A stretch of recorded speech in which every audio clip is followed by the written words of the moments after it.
Guru Sri Juta Padakamalang. Hare Krishna. Welcome to our channel, Bhagavad-gita. Here it is, because we have it, Bhagavad-gita as it is, translation and commentary by His Divine Grace A.C. Bhaktivedanta Swami Prabhupada, and my name is Labangala Tika. So we are in the 16th chapter, the most confidential knowledge, and Krishna has been explaining throughout this chapter different persons who are turning how this is the most sublime knowledge and the best education in every way. It is everlasting and it is joyfully performed. He has also been describing different persons who turn to him for material motivations. He has been describing those who are serving him in pure love and indicated that that is actually the perfection of spiritual realization. And then he has been describing others who take a more indirect approach, who are also aiming for something spiritual, but who are maybe not prepared or are not on the level of full heart surrender and love to Krishna. And yes, so today I wanted to continue with text 16. Aham kraturaham yagya svadhanam aham aushadham mandroham ahame vajam aham agnir aham hutam. And aham, this word keeps coming back and it means I, so Krishna is speaking about himself here. Translation. But it is I who am the ritual, I the sacrifice, the offering to the ancestors, the healing herb, the transcendental chant. I am the butter and the fire and the offering. Purport. The Vedic sacrifice known as Jyotishtoma is also Krishna, and he is also the Mahayagya mentioned in the Smriti. The oblations offered to the Pitriloka, or the sacrifice performed to please the Pitriloka, considered as a kind of a drug in the form of clarified butter, is also Krishna. The mantras chanted in this connection are also Krishna, and many other commodities made with milk products for offering in the sacrifice are also Krishna. Fire is also Krishna, because fire is one of the 5 material elements, and is therefore claimed as the separated energy of Krishna. In other words, the Vedic sacrifices recommended in the Karmakanda division of the Vedas are in total also Krishna, or in other words, those who are engaged in rendering devotional service unto Krishna are to be understood to have performed all the sacrifices recommended in the Vedas.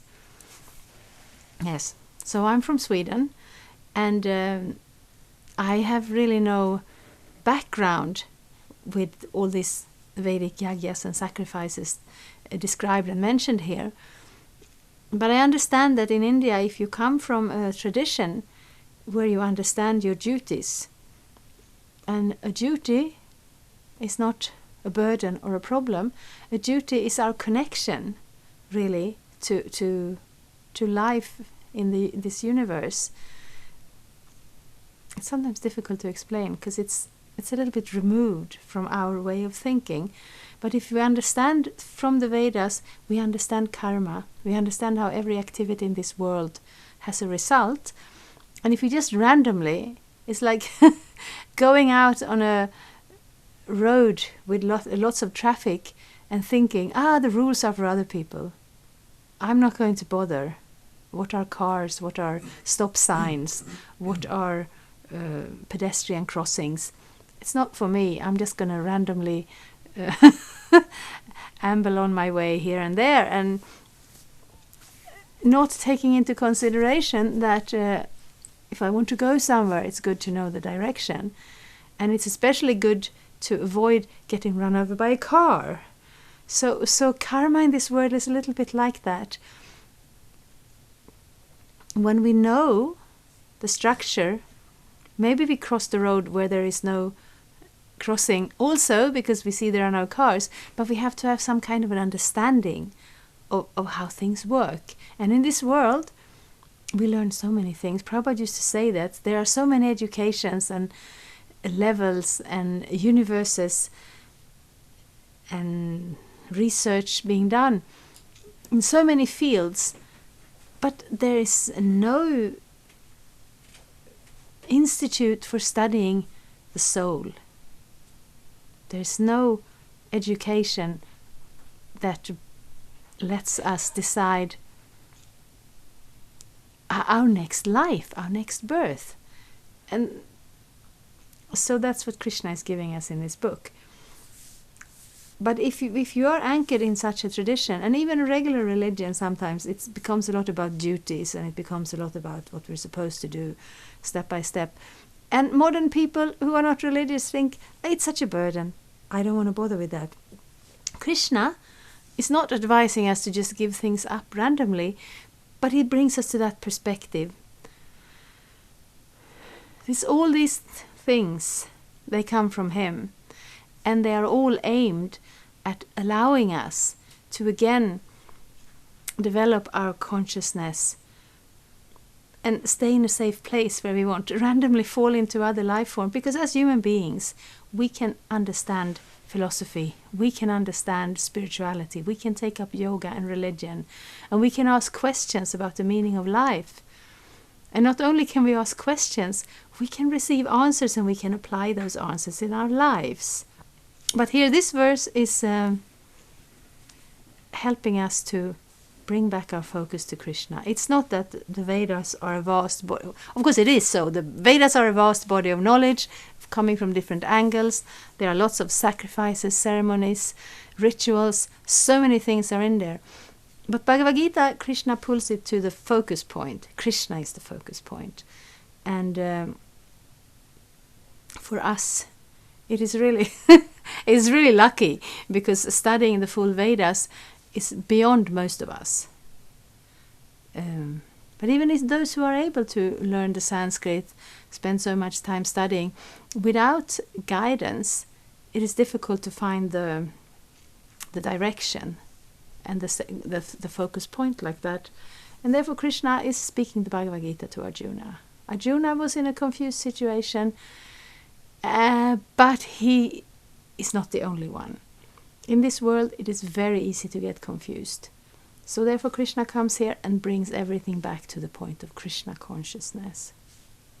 I will read one more verse, text 17. Pitahamasya jagato matadhata pitamaha vedyam pavitramonkara riksa mayadyurevacha. I am the father of this universe, the mother, the support and the grandsire. I am the object of knowledge, the purifier and the syllable Om. I am also the Rig, the Sama and the Yadur Vedas. Purport. The entire cosmic manifestation, moving and non-moving, are manifested by different activities of Krishna's energy. In the material existence, we create different relationships with different living entities who are nothing but Krishna's marginal energy under the creation of Prakriti. Some of them appear as our father, mother, grandfather, creator, etc., but actually they are parts and parcels of Krishna. As such, these living entities who appear to be our father, mother, etc., are nothing but Krishna. In this verse, the word Dhata means creator. Not only are our father and mother parts and parcels of Krishna, but the creator, grandmother and grandfather, etc. are also Krishna. Actually, any living entity being part and parcel of Krishna is Krishna. All the Vedas, therefore, aim only toward Krishna.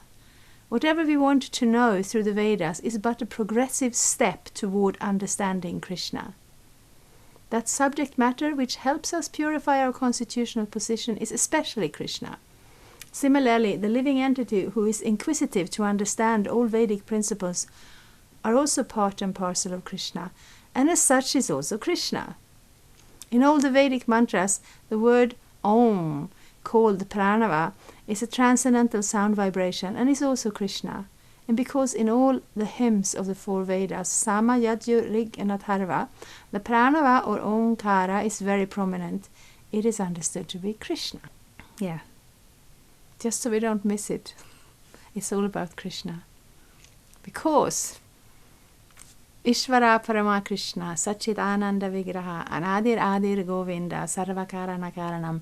This is the Brahma Samhita, which is spoken by Lord Brahma, who is the first living entity in this universe. And this book Lord Chaitanya, when he was traveling 500 years ago, traveling through India, he found some of the manuscripts in a temple. So we still have access to that. And that's like this introduction. Ishvara Parama Krishna. The supreme controller is Krishna. Satchitananda Vigraha. He has a form of eternal knowledge and bliss. And Adir Govinda. He has no beginning, but he's the beginning of everything.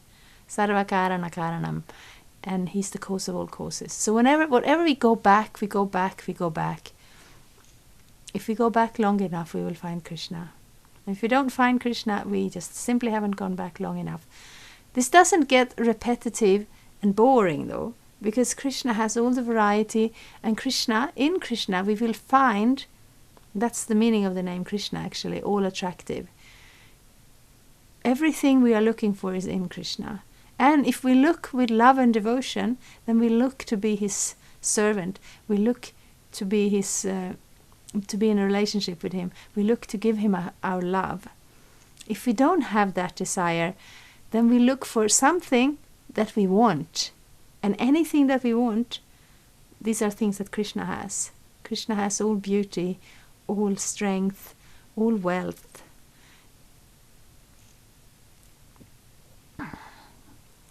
Yeah, we're speaking about 6 opulences, and whenever I want to speak them out, I forget one or two. All strength,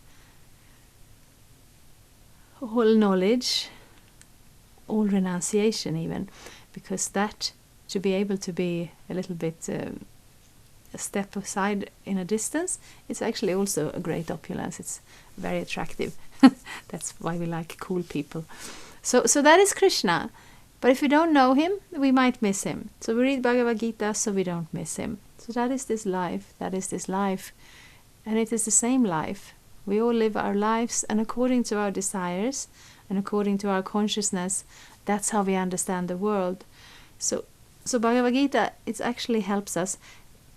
We may not be, a couple of verses back, Krishna spoke about the Mahatmas, the great souls, those who are not deluded and who are under the protection of the divine nature. They are fully engaged in devotional service because they know him, the Supreme Personality of Godhead.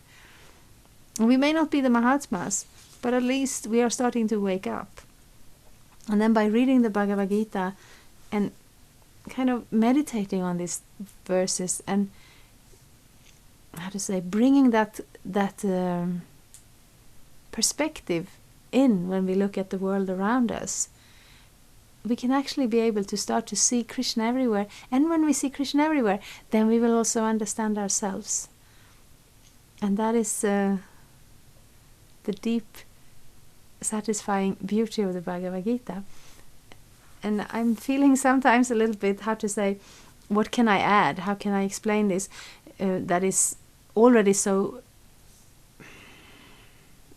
well explained and put on these pages, Krishna's words and Prabhupada's purports.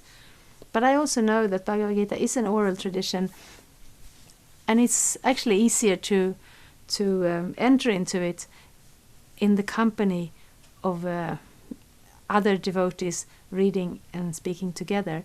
So I'm thinking a lot of you may be far away from a temple, may be far away from the other groups of devotees. So this may be the second best. We can read Bhagavad-gita together, but just please don't take it that now we heard a verse and now I said something and that's all there is to it. No, just continue to read it, continue to meditate on it, and get deeper and deeper into Bhagavad-gita's word, because that's a way to get closer and closer to Krishna. And that's a really worthy goal to have in this life. Thank you so much. Hare Krishna. Thank you for watching. We aim for updates every Tuesday and Friday. Please come back. If you have any questions or comments, please leave them down there. We also have some links and information for you. And there is, of course, the subscribe button. Thank you. Hare Krishna. I'm a Hare Krishna, and I approve this message. Subscribe. Hare Krishna, Krishna Krishna, Hare Hare, Hare Rama, Hare